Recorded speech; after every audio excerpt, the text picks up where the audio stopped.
बकरा ईद पर friend and family के साथ बारबेक्यू पार्टी तो मस्ट ही है। लेकिन अगर ऐसा हो कि आपको बहुत ही सारे कोयले की भी ज़रूरत ना हो और उसके साथ साथ इतनी बड़ी ये जो ग्रिल होती है इसकी भी नीड ना हो और इन सब का ख़र्चा भी आप लोगों से बच जाए, तो ऐसी कौन सी जुगाड़ है जो इन सब के बिना, बहुत सारे कोयले और बड़ी सी अंगीठी के बिना आप लोग बारबेक्यू पार्टी भी कर पाएँ और बिल्कुल एज़ इट इज़ वही टेस्ट जैसे कि आप लोग बारबेक्यू पार्टी में ग्रिलिंग करके हासिल करते हैं और वैसे ही इंजॉय आप लोग कर सकते हैं बहुत सारी मेहनत के बिना। तो आज की वीडियो में आप लोगों को यही बताऊंगी और इसके अलावा बहुत ही आसानी से आप लोग किस तरीके से इन खाली डब्बों को किस तरीके से रीयूज़ करके एक बहुत ही ज़बरदस्त ऑर्गेनाइज़र बना सकते हैं। तो शुरू करते हैं अपनी वीडियो। बिस्मिल्लाहिर्रहमानिर्रहीम। अस्सलाम वालेकुम, मैं हूँ हया, आप लोग देख रहे हैं हया टिप्स जोन। तो टिप्स नंबर 1 मेरी ये है कि हमारे घर में बहुत ही सारा कुर्बानी का गोश्त होता है। अगर नहीं भी होता तो हमारे इर्द गिर्द से हमारे रिलेटिव्स में से आ जाता है और बारबेक्यू पार्टी तो मोस्ट इम्पॉर्टेंट एक पार्ट होता है बकरा ईद का, तो लाजमी सभी कर लेते हैं।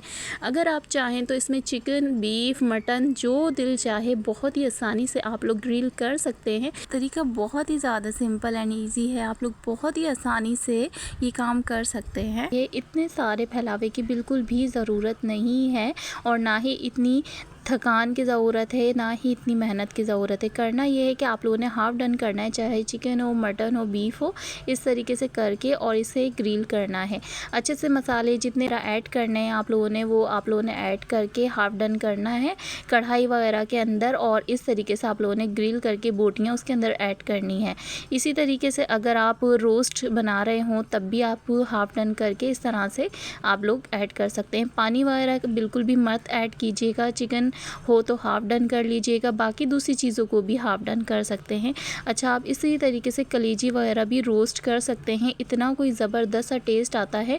और एंड में आप लोगों ने इस तरीके से स्मोक देना है और टेंडर पाउडर सब में ही जाएगा। जैसे कि हम लोग बारबेक्यू करते हैं, हर चीज़ दही वगैरह ऐड करते हैं, वो सारी चीज़ें एज इट इज़ वैसे ही जाएंगी। बस आप लोगों ने सीखों की जगह आप लोगों ने ग्रिलिंग करनी है चूल्हे के ऊपर और इस तरीके से आप लोगों ने ऑयलिंग वगैरह भी थोड़ी बहुत उसमें करनी है बिल्कुल लास्ट में। और जो तरीका है, अगर आपको प्रॉपर वीडियो इसकी चाहिए होगी तो वो भी मेरे पास है, मैं आप लोगों से वो एंड स्क्रीन पर मेंशन कर दूंगी, इंशाल्लाह वहाँ से देख लीजिएगा। आप लोगों को पूरी इसकी डिटेल मिल जाएगी और बहुत ही यमी सा टेस्ट होता है, बिल्कुल एज इट इज़ वही टेस्ट होता है जो आप लोग इस तरीके से बारबेक्यू करते हैं। तो इस टिप से आप लोगों की काफ़ी ज़्यादा पैसों की भी बचत हो जाएगी, टाइम की भी बचत हो जाएगी, ना ही इतने सारे कोयले ख़रीदने की ज़रूरत है, ना ही इतनी बड़ी अंगीठी या छोटी कोई सी भी अंगीठी या फिर इस तरीके से सीखे वगैरह कुछ भी नहीं लेने की ज़रूरत और बहुत ही आसानी से बहुत ही सारा धुआं करने की भी ज़रूरत नहीं है।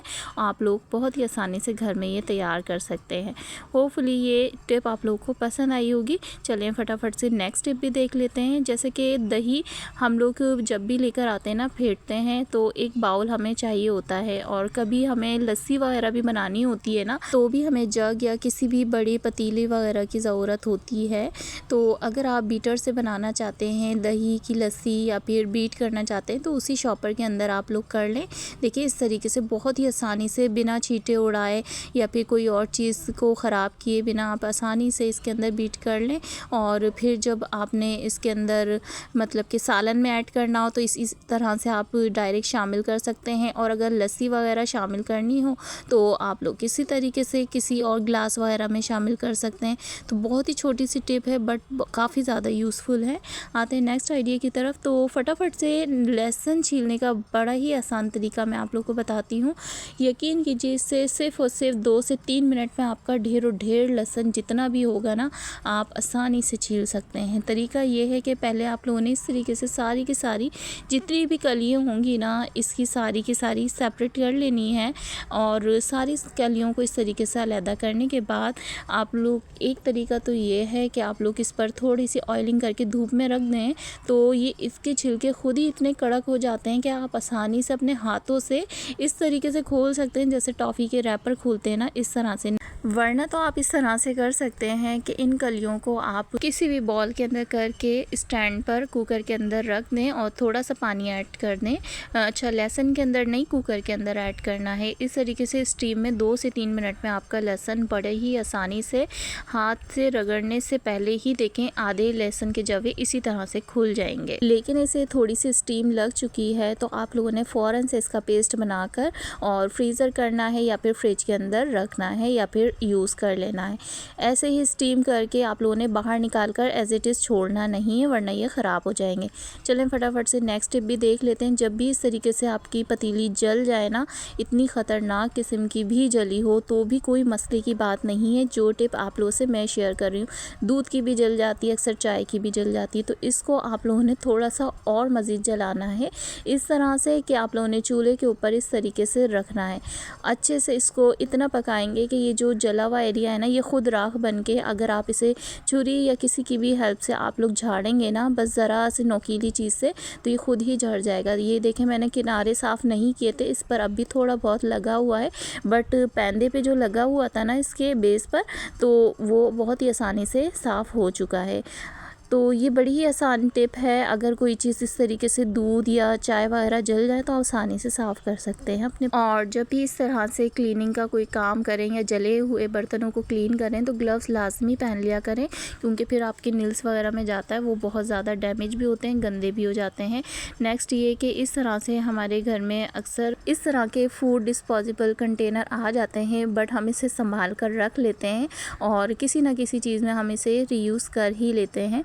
तो आज जो तरीका बता रही हूँ ना, ये बड़ा ही ज़बरदस्त सा तरीका है। अच्छा, 2 तरीके ये हैं इसको सेट करने के। एक तो आप पेपर की हेल्प से भी कर सकते हैं, ये भी आसान है, बट ये इतना रिलायबल नहीं होगा, मैं सच बता देती हूँ। इसके अलावा अगर आप कोई भी फैब्रिक वगैरह ले लेते हैं ना, तो वो बड़ी ही आसानी से आप काफ़ी सालों तक उसे यूज़ कर सकते हैं।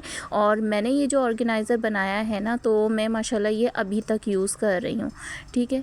तो अभी तक मतलब कि मैं 1-1.5 साल हो गया है मुझे इसे यूज़ करते हुए, और ये बिल्कुल भी ख़राब नहीं हुआ है। तो मैंने सोचा और भी बना ही लेते हैं, क्योंकि काफ़ी ज़्यादा काम में आने वाली चीज़ है और इसे डिफरेंट यूज़ेस में आप लोग बहुत ही आसानी से काफ़ी ज़्यादा चीज़ें आप इसे मतलब कि ऑर्गेनाइज़ कर सकते हैं। जब आपको ये बनाना आ जाएगा ना, तो यकीन कीजिए फिर हर वॉल पर आपको इसकी ज़रूरत होगी कि हम यहाँ पर भी ये बनाकर इसे रख लेते हैं, और वहाँ पर भी हर जगह आपको ऐसा लगेगा कि इसकी हमें ज़रूरत है। तो इस तरीके से टेपिंग वगैरह कर लें, क्योंकि हाफ़ हमने कट कर दिया है और पीछे का भी और आगे का भी। इस तरीके से कटिंग कुछ इस तरह से करनी है कि एक हैंडल हमारा बन जाए, ताकि हमें हैंग करने में इससे आसानी हो।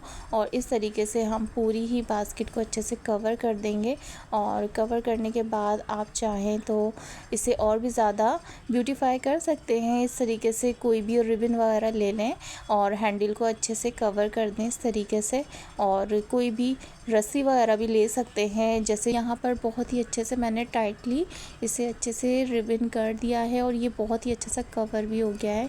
और एंड में आकर इस तरीके से हम इसे पक्का कर देंगे, ताकि ये बार बार निकले नहीं, क्योंकि रिबन यहाँ से ही निकलना शुरू होगी तो पूरी ही निकल जाएगी। अब इसे मज़ीद और भी ज़्यादा अच्छा करने के लिए आप इसके ऊपर कोई भी बो टाइप कुछ भी लगा सकते हैं। यहाँ पर मुझे फिर ये नज़र आई तो फिर मैंने ये लगा दिए। और आप इसके अंदर अगर किचन में यूज़ करते हैं तो स्पून वगैरह इसके अंदर होल्ड कर सकते हैं, या फिर आप रिमोट्स वगैरह भी रख सकते हैं। अगर आप टीवी के पास अगर इस तरीके से लगा लें, या फिर एसी वगैरह के पास अगर लगा लें, या रूम में कहीं पर भी लगा लें, सारे रिमोट्स वगैरह आप अच्छे से ऑर्गेनाइज़ करके रख सकते हैं। या फिर आप किचन वगैरह में सिंक एरिया के पास बर्तन वगैरह वॉश करते हैं, तो इस तरीके से मोबाइल की हमें नीड होती है, तो एज आ मोबाइल होल्डर भी इसे यूज़ किया जा सकता है। बर्तन वॉश करते करते आप मोबाइल भी इंजॉय कर सकते हैं। सो होपफुली आज का ये ऑर्गेनाइज़र और बाकी मेरी टिप्स एंड ट्रिक्स आप लोगों को लाजमी पसंद आए होंगे, और अगर पसंद आए हैं तो लाइक करने में बिल्कुल भी कंजूसी मत कीजिएगा। बहुत ही मेहनत से वीडियो तैयार होती है। तो चलें फिर मिलते हैं नेक्स्ट वीडियो में। अपना ख्याल रखिएगा। अल्लाह हाफ़िज़।